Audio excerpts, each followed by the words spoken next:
Hey everyone, and welcome to This Explainer. Today, we're diving into a massive paradigm shift about a brand you literally see every single day. So get ready to completely reevaluate how it actually works.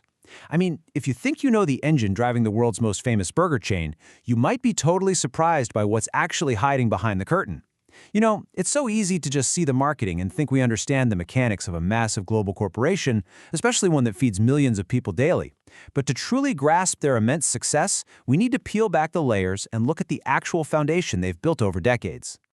So, right off the bat, what if I told you the world's biggest burger chain doesn't actually make most of its money from burgers? It sounds totally counterintuitive, right? When you walk up to the counter and order your fries and a shake, it's completely natural to assume that specific food transaction is the bedrock of their entire corporate empire. After all, that's exactly what their massive global advertising budget wants you to think about. But to understand their real success and how they've stayed so dominant for so long, we've got to completely challenge that baseline assumption. Because the reality of how this ubiquitous company operates on a structural level is far more fascinating and, honestly, way more lucrative than just selling fast food at scale. All right, Section 1, not just a burger chain. Okay, let's dive into this wild quote for a second. McDonald's has been called one of the largest real estate businesses on Earth. Just let that sink in.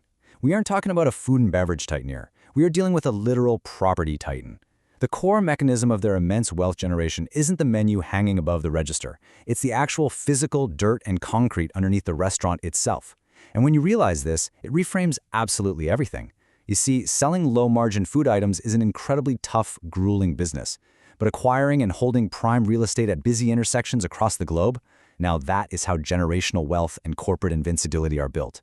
They essentially use the burgers to fund one of the greatest land grabs in modern corporate history. Now, what's really interesting about this contrast is the massive disconnect between our expectations as consumers and the hidden mechanics of the business. The public phase, the commercials, the Happy Meals, the drive-thrus, is all about selling burgers. That's the hook that gets people in the door. But the reality of their business model? It's leasing real estate. When a franchisee buys into this system, they aren't just getting access to the recipes and the branding. They are entering into a strict, long-term landlord-tenant agreement that operates entirely beneath the surface. It's just a brilliant duality. The consumer sees a restaurant, but the corporate headquarters, they see a real estate portfolio generating consistent, passive rental yield. Let's move on to Section 2, the real estate strategy. This playbook is exactly where the genius of the model truly shines. It's basically a three-step masterclass. First, the corporation acts proactively. They go out into local markets and they buy or lease prime, highly trafficked commercial land. They lock down the footprint before anything else happens. Second, they turn around and lease that exact same land and building to a franchise owner, and usually at a significant markup. Finally, the franchisee takes on all the day-to-day headaches. They hire the staff, manage the inventory, deal with customer complaints, and literally flip the burgers. Meanwhile, the corporation acts as the landlord, just collecting steady rent checks. I mean, think about the brilliance of that risk distribution for a second. The franchisee takes on almost all the operational risk of running a volatile restaurant, while the parent company holds on to the appreciating real estate asset and guarantees their own payout. They've secured their profit before a single customer even walks through the door. Which brings us to Section 3, multiple streams of income. And this brilliantly illustrates the financial armor they've built for themselves. This setup guarantees multiple, highly reliable streams of income.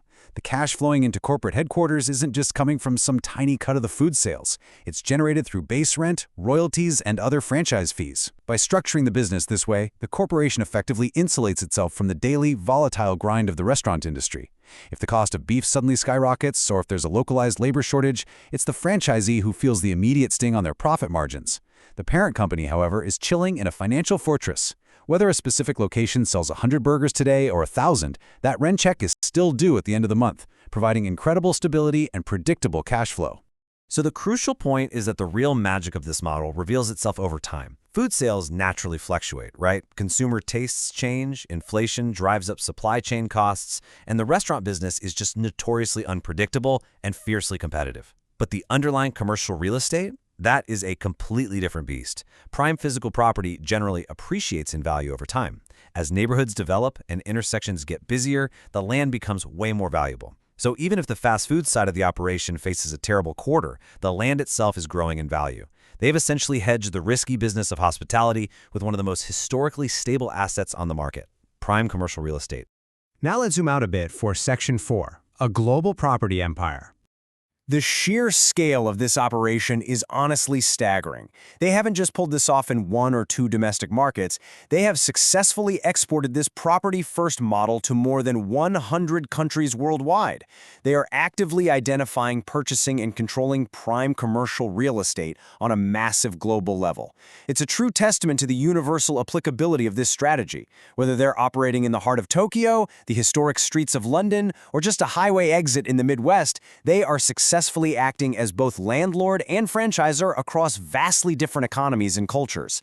And this level of geographic diversification means their real estate portfolio is practically bulletproof against localized economic downturns. And to put that into perspective, within those 100-plus countries, we are talking about tens of thousands of individual restaurants operating under this exact same framework today. That is tens of thousands of prime, high-traffic street corners where they hold the keys to the property. It cements their dominance not just as a cultural fast food icon, but as a heavyweight, unstoppable commercial real estate force. Actually, managing tens of thousands of prime leases makes them one of the most powerful landlords on the planet. The logistics of building out this footprint over decades is mind-boggling, and it creates a literally insurmountable barrier to entry for any competitor trying to match their scale. Which brings us to our ultimate takeaway. This is what you should remember the next time you drive past those famous golden arches. You aren't just looking at a place to get a quick meal. You are looking at a masterclass in real estate investing that just happens to sell burgers on the side. It's a brilliant reminder that the product a company sells to the public isn't always the product that makes them rich. The burgers and fries, they are basically just the mechanism used to pay the rent and cover the mortgage on the greatest real estate portfolio ever assembled. It really flips how you view the corporate world, doesn't it?